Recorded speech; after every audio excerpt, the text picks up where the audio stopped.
নাশকতার আগুনে কি পুড়ল বাংলার দুই জাহাজ। ৩৮ বছরের শেষ ট্রিপে তেল খালাস করতে গিয়ে রাষ্ট্রীয় মালিকানাধীন জাহাজ বাংলার জ্যোতি এবং বাংলার সৌরভ আগুনে পুড়ে যাওয়া নিয়ে উঠেছে নানা প্রশ্ন।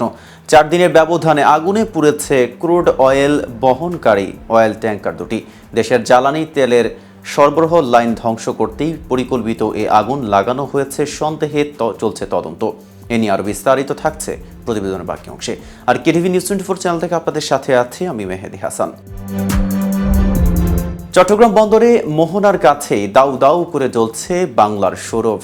১৯৮৬ সালে তৈরি এবং ১৯৮৮ সালের জ্বালানি তেল পরিবহনে রেজিস্ট্রেশন পাওয়া এই অয়েল ট্যাংকারের এটাই ছিল শেষ ট্রিপ। তেল খালাস শেষ হলেই দায়িত্ব থেকে অবসরে যাওয়ার কথা ছিল এর, কিন্তু আগুনে জাহাজটির ব্যাপক ক্ষতি ছাড়াও মারা গেছেন এক নাবি। অবশ্য এর ৪ দিন আগে একইভাবে চট্টগ্রাম বন্দরের ডলফিন জেটিতে বিস্ফোরণ থেকে সৃষ্ট আগুনে পুড়ে গেছে বিএফসির আরেকটি অয়েল ট্যাংকার বাংলার জ্যোতি।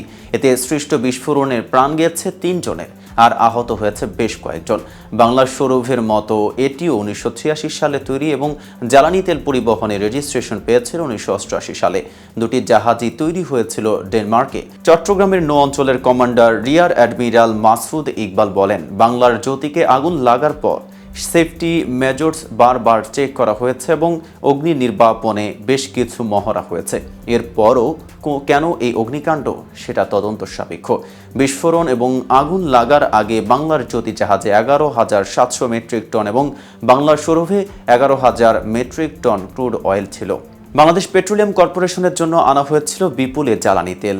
একবারে শেষ ট্রিপে দুটি ট্যাংকারে একই ধরনের আগুন লাগা এবং বিস্ফোরণ নিয়ে সৃষ্টি হয়েছে নানা প্রশ্ন।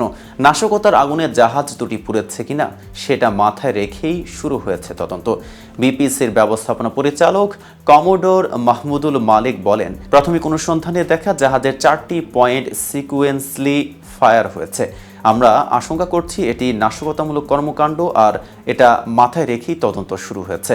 তবে জাহাজ দুটির আগুন দ্রুত নিয়ন্ত্রণে এনে বড় ধরনের বিপর্যয়ের কবল থেকে জ্বালানি সেক্টরের পাশাপাশি চট্টগ্রাম বন্দরকে রক্ষা করেছে নৌবাহিনী এবং কোস্টগার্ড। বিশেষ করে বাংলার জ্যোতির ঘটনায় ডলফিন জেটির পাশেই ছিল একাধিক তেলবাহী জাহাজের অবস্থান।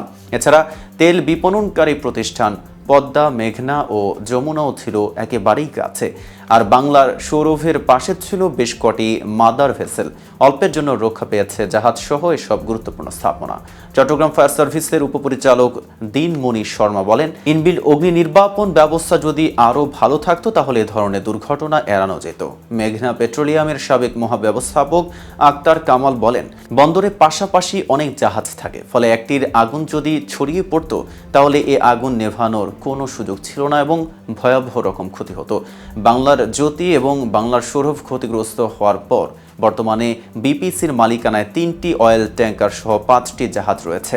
আজ এ পর্যন্তই। সারা দেশের নিত্য নতুন সকল আপডেট পেতে কেটিভি নিউজ 24 এর সাথেই থাকুন।